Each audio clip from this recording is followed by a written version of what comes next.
नमस्ते दोस्तों। तो बताओ, क्या आप भी उन समझदार इन्वेस्टर्स में से हैं जो कम कीमत में बढ़िया एसेट्स खरीदने का सोचते हैं? अगर हाँ, तो आज मैं आपको एक ऐसे ही मौके के बारे में बताऊंगा।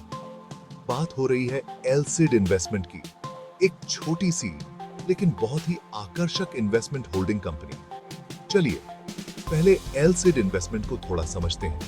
ये कंपनी मुंबई से चलती है और बॉम्बे स्टॉक एक्सचेंज BSE में लिस्टेड है। इनका मेन काम है बड़ी बड़ी कंपनियों के शेयर्स में पैसे लगाना। इसके 95% से ज्यादा शेयर्स तो प्रोमोटर्स के पास हैं और सिर्फ 2% शेयर्स ही पब्लिक के पास। लेकिन जो बात इसे खास बनाती है वो है इसकी बुक वैल्यू और मार्केट प्राइस का बड़ा डिफरेंस। अब इनके पोर्टफोलियो की बात करते हैं।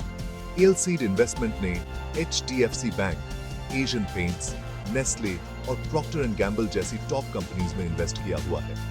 ये सभी ब्लू चिप कंपनीज हैं, यानी सालों से इन्वेस्टर्स को अच्छे रिटर्न्स देती आ रही हैं। इनके पोर्टफोलियो की टोटल वैल्यू हजारों करोड़ में है, लेकिन इसकी मार्केट कैप सिर्फ 300 करोड़ रुपए के आसपास है। यही तो है कम कीमत में बढ़िया एसेट्स का असली मजा। एलसाइड इन्वेस्टमेंट की बुक वैल्यू और मार्केट कैप के बीच का ये बड़ा गैप कई इन्वेस्टर्स के लिए एक सुनहरा मौका हो सकता है, खासकर उन लॉन्ग टर्म इन्वेस्टर्स के लिए जो सोचते हैं कि कभी प्रोमोटर्स शेयर्स बायबैक या डिलिस्टिंग भी कर सकते हैं। अब बात करते हैं इन्वेस्टर्स के लिए फायदे की। एलसिड इन्वेस्टमेंट में इन्वेस्ट करना उन लोगों के लिए अच्छा हो सकता है जो कम पैसों में एक बड़ी होल्डिंग में हिस्सा लेना चाहते हैं। इससे लॉन्ग टर्म में बढ़िया रिटर्न्स मिलने की उम्मीद रहती है। लेकिन याद रखिए, इनके शेयर्स बहुत कम ट्रेड होते हैं और लिक्विडिटी कम होने की वजह से इन्हें खरीदना बेचना थोड़ा मुश्किल हो सकता है।